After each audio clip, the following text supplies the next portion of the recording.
Hi అండి, నమస్తే. నేను Jhansi. Welcome to our channel Jhansi cooking gardening blogs. ఎలా ఉన్నారండి? అందరూ బాగున్నారా? నేనైతే చాలా బాగున్నాను. మీరు కూడా చాలా చాలా బాగుండాలని మనస్ఫూర్తిగా కోరుకుంటున్నాను. ఈరోజు 20 రకాల అద్భుతమైన యూస్ఫుల్ టిప్స్ అయితే షేర్ చేస్తున్నానండి. వీడియోని ఎక్కడ కూడా స్కిప్ చేయకుండా చివరి వరకు చూసి వీడియో నచ్చితే చిన్న లైక్ చేయండి ఫ్రెండ్స్. ఫస్ట్ టైం మన ఛానల్ ఎవరైనా చూస్తుంటే ప్లీజ్ అండి ప్రీవియస్ వీడియో చూసి మీకు నచ్చి కంటెంట్ ఉంది అనుకుంటేనే ఛానల్ని సబ్స్క్రైబ్ చేసుకోండి. ఈ టిప్స్ అన్నిటిలో ఏ టిప్ అయితే మీకు యూస్ఫుల్గా ఉంది, ఏ టిప్ అయితే నచ్చిందో తప్పకుండా కమెంట్ సెక్షన్లో కమెంట్ చేయడం మాత్రం మర్చిపోకండి ఫ్రెండ్స్. ఈరోజు పెళ్లి రోజు పుట్టినరోజు జరుపుకున్న ప్రతి ఒక్కరికి కూడా హార్ట్ఫుల్ కంగ్రాట్స్ అండి. Many more happiness of the day. ఎలాంటి పెళ్లి రోజు పుట్టినరోజు ఎన్నో జరుపుకోవాలని మనస్ఫూర్తిగా కోరుకుంటున్నాను. లేట్ చేయకుండా వీడియోలోకి అయితే కదా. ఫస్ట్ నెయిల్ పాలిష్ ఇలాగా మన ఫింగర్స్కి వేసుకునేటప్పుడు ఇలా వేసుకునేటప్పుడు ఒకదానికొకటి ఫింగర్కి టచ్ అవుతూ ఉంటుంది కదండి. ఇలా నెయిల్ పాలిష్ వేసుకోవాలన్నా కూడా చాలా విసుకొచ్చేస్తూ ఉంటుంది. అటువంటి ఇబ్బంది లేకుండా ఉండాలి అంటే ఇలా ట్రై చేయండి, చాలా బాగా వర్క్ అవుతుంది. ఇలా మన నెయిల్ పాలిష్ ఫింగర్స్కి వేసుకునేటప్పుడు టచ్ అవ్వకుండా ఉండాలి అంటే ఎల్లుల్లిపాయలని ఈ విధంగా ఇలా ఫింగర్స్ మధ్యలో ఇలా పెట్టేసి తర్వాత నెయిల్ పాలిష్ వేసుకున్నాం అనుకోండి, ఒకదానికొకటి అతుక్కోకుండా ఉంటుంది. మనం ఇలా నెయిల్ పాలిష్ వేసుకోవడానికి కూడా చాలా యూస్ఫుల్గా ఉంటుందండి. చాలా ఈజీగా సింపుల్గా ఇలా వేసుకోవచ్చు. ఒక ఫింగర్కి ఇలా టచ్ అవ్వకుండా ఉంటుంది. మనం వేసుకోవడానికి కూడా చాలా యూస్ఫుల్గా ఉంటుంది. ఇంకా సెకండ్ టిప్ని తెలుసుకుందాం. రేషన్ సరుకులు, బియ్యం అయినా కందిపప్పు అయినా ఇలా ఉంటూ ఉంటాయి కదండి. ఒక్కొక్కసారి వీటిల్లోకి పురుగులు వచ్చేస్తూ ఉంటాయి కదండి. అలా పురుగు రాకుండా ఎక్కువ రోజులు స్టోర్ ఉండాలి అంటే ఇలా ట్రై చేయండి. వేప కాడలు ఉంటాయి కదండి. వేప కాడలు పచ్చిగా ఉన్నప్పుడే ఇలా పెట్టేసుకున్నాం అనుకోండి, వీటి ఘాటుకి స్మెల్కి పురుగు రాకుండా ఎక్కువ రోజులు స్టోర్ ఉంటాయి. సో యూజ్ అవుతుంది అనుకుంటే తప్పకుండా ట్రై చేయండి. టిప్ నెంబర్ 3, పింగాణి కప్స్ అయితే ఇలాంటివి మన ఇంట్లో ఉంటూ ఉంటాయి కదండి. ఒక్కొక్కసారి చేయి తగిలి ఇలాగా వీటి కప్స్ కొన్నటువంటి కాడలు ఇలాగా డ్యామేజ్ అయిపోతూ ఉంటాయి. అలా పగిలిపోయినప్పుడు పడేయకుండా వీటిని చక్కగా యూజ్ చేసుకోవచ్చు అండి. దీనిలో కొన్ని వాటర్ అయితే పోసుకొని మనీ ప్లాంట్ని ఇలా పెట్టుకొని ఇలా ఫ్రిడ్జ్ మీద కానీ కబర్డ్స్లో కానీ అలానే టీవీ మీద కానీ ఇలా పెట్టేసుకున్నాం అనుకోండి, చూడటానికి చాలా బ్యూటిఫుల్గా ఉంటుంది. మనం ఆ కప్పులో వాటర్ని 2 డేస్కి 3 డేస్కి మార్చుకుంటూ ఉంటే సరిపోతుంది. చూడటానికి కూడా చాలా బ్యూటిఫుల్గా ఉంటుంది. టిప్ నెంబర్ 4, ఇలా పగిలిన గాజులు అయితే ఉంటాయి కదండి. పగిలిన గాజులు మనం పడేయకుండా చక్కగా యూజ్ చేసుకోవచ్చు. ఇలాంటి మట్టి గాజులు, పగిలినటువంటి గాజులని పడేయకుండా చక్కగా వీటిని కూడా యూజ్ చేసుకోవచ్చు. ఇలా స్టవ్ ఆన్ చేసుకొని దోసపెన్నం కొంచెం హీట్ వచ్చిన తర్వాత దోసపెన్నం పైన ఇలాగా పగిలినటువంటి గాజుల్ని ఇలాగా ఒక 5 మినిట్స్ వరకు ఇలా హీట్ చేసేసుకొని తర్వాత మనం గాజులు తీసుకుంటే చక్కగా ఆ హీట్ మీద ఈ గాజులు చక్కగా మనకి అతుక్కుపోతాయండి. ఇలా పగిలినటువంటి గాజులను చక్కగా అతికించుకోవచ్చు. సో యూజ్ అవుతుంది అనుకుంటే తప్పకుండా ట్రై చేయండి. చూసారా, ఇప్పుడు మీకు వీడియోలోనే చూపిస్తున్నాను. ఇలా చక్కగా మనకైతే అతుక్కుంటాయండి. 5 మినిట్స్ వరకు ఇలా కొంచెం ఇలాగా హీట్ వచ్చేంత వరకు కూడా ఈ బ్యాంగిల్స్ ఇలా ఉంచేసి తర్వాత తీసుకుంటే చక్కగా అతుక్కుంటాయి.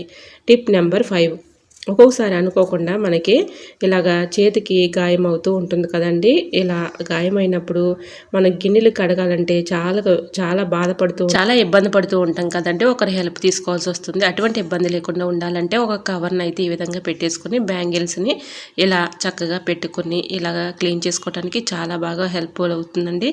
మనకి గాయం అనుకోకుండా ఇలా తగిలినప్పుడు ఇలాగ ఒక కవర్ని పెట్టి చక్కగా మనం ఇలాగ గిన్నెలని క్లీన్ చేసుకోవడానికి చాలా బాగా యూజ్ అవుతుంది. సో యూజ్ అవుతుంది అనుకుంటే ట్రై చేయండి. ఇంకా నెక్స్ట్ టిప్ని తెలుసుకునే ముందు చిన్న రిక్వెస్ట్ అండి, మన ఛానల్ ఎవరైనా ఫస్ట్ టైం చూస్తున్నట్లయితే ప్లీజ్ అండి ప్రీవియస్ వీడియో చూసి మీకు నచ్చి కంటెంట్ ఉంది అనుకుంటేనే ఛానల్ని సబ్స్క్రైబ్ చేసుకోండి. ఈ టిప్స్ అన్నిటిలో ఏ టిప్ అయితే మీకు యూస్ఫుల్గా ఉందో, ఏ టిప్ అయితే బాగా నచ్చిందో తప్పకుండా కమెంట్ సెక్షన్లో కమెంట్ చేయడం మాత్రం మర్చిపోకండి ఫ్రెండ్స్. మీరు ఇచ్చే చిన్న లైక్ నాకు సపోర్టింగ్గా ఉంటుంది, మరికొంతమందికి రీచ్ అవుతుంది కాబట్టి ప్లీజ్ అండి లైక్ చేయడం మాత్రం మర్చిపోకండి ఫ్రెండ్స్. టిప్ నెంబర్ 7, ఏదైనా ఒక బౌల్ తీసుకొని దానిలో 1 టీ స్పూన్ పంచదార వేసుకొని కొన్ని మిల్క్ అయితే యాడ్ చేసేసుకొని దీనిలో మొత్తం కలిసేలాగా ఇలా కలుపుకోవాలి. ఇలా కలుపుకున్న ఈ పాలల్లో కొంచెం అయితే ఇలా కాటన్ తీసుకొని ఇలా ఈ మిల్క్లో కొంచెం డిప్ చేసేసుకొని మనకి చర్మం మీద ఈ శీతాకాలంలో ఎక్కువగా చర్మం పొడి పారిపోయినట్లుగా అలానే స్కిన్ కూడా మనకి పగిలిపోయినట్లుగా అలా అనిపిస్తూ ఉంటుంది కదండి. ఇలా ఈ లిక్విడ్ని చక్కగా మనం అప్లై చేసి ఇలా మనం స్కిన్ పైన అప్లై చేసామనుకోండి, మన చర్మం అనేది చక్కగా మెరిసిపోతుందండి. ఎటువంటి పగుళ్ళ సమస్య కానీ అలానే పొడి పారిపోయినట్లు కానీ లేకుండా ఉంటుంది. టిప్ నెంబర్ 8, మనకి అనుకోకుండా టైల్స్ మీద ఇంకు మరకలు కానీ నెయిల్ పాలిష్ కానీ ఇలా పడుతూ ఉంటుంది కదండి. ఇలా చక్కగా క్లీన్ చేసుకోండి. ఇలా స్ప్రే ఉంటుంది కదండి, మనకి ఇలా సెంట్ బాటిల్స్ అయితే ఉంటూ ఉంటాయి కదా, ఇలా కొంచెం స్ప్రే చేసేసి ఇలా ఏదైనా ఒక కాటన్ క్లాత్ క్లీన్ చేసుకున్నాం అనుకోండి, చక్కగా ఆ మరక అయితే పోతుంది. సో యూజ్ అవుతుంది అనుకుంటే తప్పకుండా ట్రై చేయండి. టిప్ నెంబర్ 9, ఇలా స్టీల్ అట్ల కర్ర అయితే ఉంటుంది కదండి. స్టీల్ అట్ల కర్రని ఈ విధంగా కొంచెం హీట్ చేసేసుకుంటే చక్కగా మనకి ఈ టిప్ చాలా బాగా యూజ్ అవుతుందండి. వీడియోని ఎక్కడ కూడా స్కిప్ చేయకుండా చివరి వరకు చూడండి. ఇలా మనం ప్యాకెట్స్ ఇలా సరుకులు తెచ్చుకున్నప్పుడు ఇలా కొన్ని ప్యాకెట్స్ మనం ఓపెన్ చేసి డబ్బాల్లో స్టోర్ చేసుకుంటూ ఉంటాం కదండి. డబ్బాల్లో స్టోర్ చేసుకోగా ఇంకా కొంచెం మిగిలిపోతూ ఉంటుంది. ఆ ప్యాకెట్స్ని మనం అలానే ఉంచేస్తూ ఉంటాం కదండి. ఒక్కోసారి పురుగు వచ్చేసి ఆ ప్యాకెట్స్లో ఉన్నటువంటి ఐటమ్ అంతా కూడా పాడైపోతూ ఉంటుంది. అటువంటి ఇబ్బంది లేకుండా ఉండాలంటే స్టీల్ అట్లకన్నా కొంచెం హీట్ చేసేసుకొని ఇలాగా కవర్ని అయితే ఇలా ఫోల్డింగ్ చేసేసుకొని ఇలా ఫోల్డింగ్ దగ్గర కొంచెం స్టీల్ అట్లకర్తో ఇలా అంటిస్తే చాలండి. సీలు చక్కగా మనకి క్లోజ్ అయిపోతుంది. ఎటువంటి ప్రాబ్లం అనేది ఉండదు. పురుగు రాకుండా ఎక్కువ రోజు స్టోర్ ఉంటుంది. Tip number 10. ఇలా చిన్నపిల్లలకి ఎక్కువగా ఈ శీతాకాలంలో కానీ వర్షాకాలంలో కానీ ఎక్కువ దగ్గు జలుబు వస్తూ ఉంటాయి కదండి. ఎన్ని మెడిసిన్స్ వేసినా తగ్గకపోవచ్చు. ఈ టిప్ అయితే ఫాలో అయిపోండి. ఇలా పిల్లలకి 2 కాళ్ళకు కూడా సాక్స్లు వేసేసి సాక్స్ లోపల ఇలా 2 ఆనియన్స్ని అయితే ఈ విధంగా ముక్కలుగా కట్ చేసేసుకొని ఇలా 2 ముక్కల్ని ఇలా అటొకటి ఇటొకటి అటొక కాలికి ఇటొక కాలికి సాక్స్లో పెట్టేసి ఉదయం మార్నింగ్ అవి తీసేసామనుకోండి దగ్గు జలుబు చక్కగా రిలీఫ్ అనేది ఉంటుందండి, తగ్గిపోతుంది. సో యూజ్ అవుతుంది అనుకుంటే ట్రై చేయండి. Tip number 11. పిల్లలు స్టడీలు చేసుకునే దగ్గర ఒక్కొక్కసారి ఇలాగా పేజీస్ అన్ని కాగితాలు ఎగిరిపోతూ ఉంటాయి కదండి. అలా ఎగిరిపోకుండా ఉండాలి అంటే పెన్ క్యాప్ని ఇలా పెట్టేసుకున్నాం అనుకోండి వాళ్ళకి ఇబ్బంది లేకుండా ఉంటుంది. వర్క్ చేసుకోవడానికి చాలా యూస్ఫుల్గా ఉంటుంది. Tip number 12. మన ఇంట్లో కొన్ని పూల మొక్కలను అయితే పెంచుకుంటూ ఉంటాం కదండి. టీ పెట్టుకున్న తర్వాత టీ పౌడర్ని వేస్ట్ అని పడేస్తూ ఉంటాము. టీ పౌడర్ వేస్ట్ అని పడేసే బదులు ఇలాగా మన ఇంట్లో ఉన్న మొక్కలకి ఇలా మొదలన ఇలా వేసేసామనుకోండి మంచి క్రాప్ ఉంటుంది. పువ్వులు కూడా మంచి కలర్ఫుల్గా పోస్తాయి. సో యూజ్ అవుతుంది అనుకుంటే ట్రై చేయండి. Tip number 13. వాటర్ బాటిల్ నిండా కూడా కొన్ని వాటర్ అయితే నిండుగా ఇలా వాటర్ అయితే తీసుకుని ఈ వాటర్ బాటిల్లో కరివేపాకు మనం మార్కెట్ నుంచి కొమ్మలతో తెచ్చుకున్నప్పుడు ఇలా వాటర్ బాటిల్లో పెట్టేసుకున్నాం అనుకోండి కరివేపాకు వడిలిపోకుండా పాడైపోకుండా ఎన్ని రోజులున్నా అలానే ఉంటుందండి. నేను చెప్తున్నాను 10 days వరకు కూడా చక్కగా నీట్గా ఇలా నిగనిగలాడుతుందండి, ఫ్రెష్గా ఉంటుంది. నిజంగా చెప్తున్నాను, నేను ఇలానే ట్రై చేస్తూ ఉంటాను. ఇలా అవసరానికి కర్రీస్లోకి యూజ్ చేసుకుంటాను. వాటర్ బాటిల్లో వాటర్ 2 daysకి 3 daysకి మార్చుకుంటూ ఉంటే సరిపోతుంది. సో యూజ్ అవుతుంది అనుకుంటే తప్పకుండా ట్రై చేయండి. Tip number 14. కాఫీ పౌడర్ కొంచెం యూజ్ చేసిన తర్వాత మనం అలానే ప్యాకెట్లో ఉంచేస్తూ ఉంటాం కదండి, అది గడ్డ కట్టుకుపోతుంది. అటువంటి గడ్డ కట్టకుండా ఉండాలి అంటే ఇలా ట్రై చేయండి. పంచదారని కొంచెం కాఫీ పౌడర్లో ఇలా కలుపుకొని ఇలా ప్యాకెట్ని అయితే ఇలా ఫోల్డింగ్ చేసేసి ఒక రబ్బర్ బ్యాండ్ వేసుకున్నాం అనుకోండి గట్టిగా కదలకుండా ఉంటుంది. కాఫీ పౌడర్ కూడా చక్కగా మనకి గడ్డ కట్టకుండా ఉంటుంది. సో యూజ్ అవుతుంది అనుకుంటే తప్పకుండా ట్రై చేయండి. Tip number 15.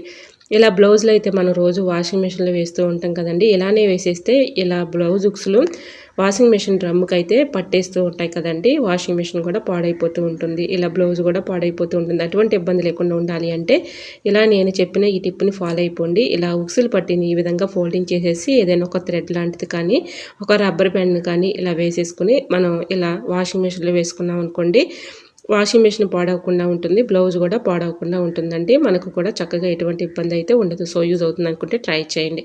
Tip number 16. ఇలా ఒక సోప్ని అయితే తీసుకోవాలండి. హ్యాండ్ వాష్ చేసుకునే సోప్ అయితే ఉంటుంది కదండి. ఒక సోప్ని తీసుకొని ఈ విధంగా అగ్గిపుల్లని అయితే ఇలా గుచ్చుకోవాలండి. ఇలా గుచ్చుకున్న ఈ సోపు దేనికి యూజ్ అవుతుంది అనేది చెప్తాను చూడండి ఫ్రెండ్స్.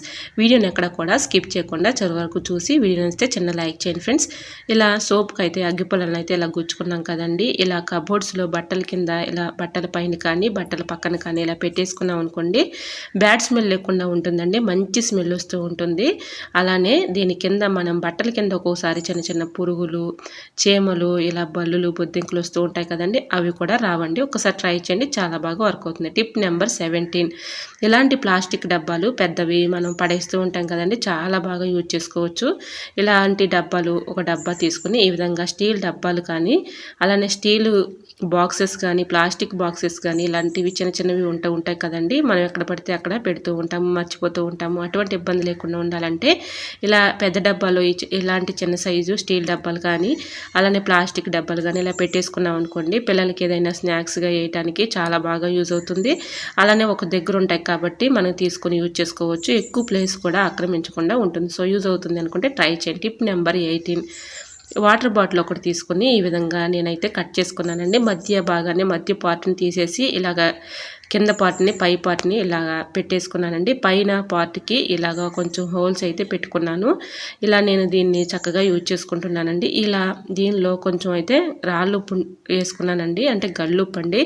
గల్లుప్పు ఇలాగా వేసేసుకొని దీనిపైన కొంచెం కంఫర్ట్ అయితే వేసేసి దీనిపైన లవంగాలు ఒక 4-5 అక్కడొకటి ఇలా లవంగాలను కూడా గుచ్చేసుకొని తర్వాత మనం పై పార్ట్ని ఇలా పెట్టేసుకున్నాం అనుకోండి, మన ఇంట్లో ఒక్కోసారి మనం ఎంత క్లీన్ చేసినా కూడా ఒక్కోసారి బ్యాడ్ స్మెల్ వచ్చేస్తూ ఉంటుంది. బ్యాడ్ స్మెల్ లేకుండా ఉండాలంటే ఇలా ఒకసారి ట్రై చేయండి, చాలా బాగా వర్క్ అవుతుంది. మనం ఎన్నెన్నో ఖర్చు పెట్టి అవన్నీ ఇవన్నీ కొనుక్కొస్తూ ఉంటాం కదండి, అటువంటి ఇబ్బంది అయితే ఏమీ ఉండదండి. రూమ్ ఫ్రెషనర్ లాగా చక్కగా ఉపయోగపడుతుంది. ఇలా ఈ విధంగా తయారు చేసి చూడండి, నిజంగా చెప్తున్నాను మంచి స్మెల్ వస్తూ ఉంటుందండి. మనకి స్మెల్ రాకుండా ఉందనుకోండి, ఒక్కొక్కసారి అలా స్మెల్ పోయినప్పుడు కొంచెం కంఫర్ట్ వేసేసుకుంటే సరిపోతుంది, మంచి స్మెల్ అయితే వస్తూ ఉంటుందండి. ఇలా హోల్స్ కూడా పెట్టుకున్నాం కాబట్టి ఇలా మనం రూమ్లోకి రాగానే చక్కగా మంచి స్మెల్ అయితే వస్తూ ఉంటుందండి. ఒకసారి ట్రై చేయండి, చాలా బాగా వర్క్ అవుతుంది. సో యూజ్ అవుతుంది అనుకుంటే ట్రై చేయండి. ఇంకా మరొక యూస్ఫుల్ టిప్ తెలుసుకునే ముందు చిన్న రిక్వెస్ట్ అండి, మన ఛానల్ ఎవరైనా ఫస్ట్ టైం చూస్తున్నట్లయితే ప్లీజ్ అండి ప్రీవియస్ వీడియో చూసి మీకు నచ్చి కంటెంట్ ఉంది అనుకుంటే ఛానల్ని సబ్స్క్రైబ్ చేసుకోండి. ఇలా అగ్గిపెట్టి ఉంటుంది కదండి, అగ్గిపెట్టి వర్షాకాలంలో తేమగా ఉండి నిమ్ముకొని బాగా ఇబ్బంది పెట్టేస్తూ ఉంటాయి. అగ్గిపుల్లలు సరిగా మనకి గీసినా కూడా త్వరగా మంట అయితే రాదు కదండి. అలా ఉన్నప్పుడు ఇలా ఒకసారి ట్రై చేయండి. ఇలా అగ్గిపెట్టిలో కొన్ని రైస్ అయితే పోసామనుకోండి, అగ్గిపుల్ల చక్కగా మనం గీసినప్పుడు మంట కూడా చక్కగా వస్తుంది. సో యూజ్ అవుతుంది అనుకుంటే ట్రై చేయండి. ఐ హోప్ ఈ టిప్స్ అన్ని మీకు నచ్చాయి అనుకుంటున్నాను. నచ్చితే మాత్రం ప్లీజ్ అండి వీడియో లైక్ చేసి మీ ఫ్రెండ్స్ అండ్ రిలేటివ్స్ షేర్ చేయండి. ఫస్ట్ టైం మన ఛానల్ ఎవరైనా చూస్తుంటే ప్లీజ్ అండి ప్రీవియస్ వీడియో చూసి మీకు నచ్చి కంటెంట్ ఉంది అనుకుంటేనే ఛానల్ని సబ్స్క్రైబ్ చేసుకోండి. వీడియో నచ్చితే ప్లీజ్ అండి వీడియో లైక్ చేసి మీ ఫ్రెండ్స్ అండ్ రిలేటివ్స్ షేర్ చేయండి. ఫస్ట్ టైం మన ఛానల్ ఎవరైనా చూస్తుంటే ప్లీజ్ అండి ప్రీవియస్ వీడియో చూసి మీకు నచ్చితేనే ఛానల్ని సబ్స్క్రైబ్ చేసుకోండి. ఇంతవరకు మన ఛానల్ ఎంతగానో ఆదరించి సపోర్ట్ చేసి సబ్స్క్రైబ్ చేసిన ప్రతి ఒక్కరికి కూడా నా హృదయపూర్వక ధన్యవాదాలు తెలియజేసుకుంటున్నానండి. ఇలానే సపోర్ట్ చేయండి. మన ఛానల్లో ఇంకా మంచి మంచి న్యూ టిప్స్ అయితే షేర్ చేస్తూ ఉంటాను. ఓకేనండి, మరికొన్ని టిప్స్తో మళ్ళీ మీ ముందుకు వచ్చేస్తానండి. అంతవరకు బాయ్. అందరూ బాగుండాలి, అందులో నేను ఉండాలని ఆశిస్తూ నేను మీ ఝాన్సీ. Thanks for watching.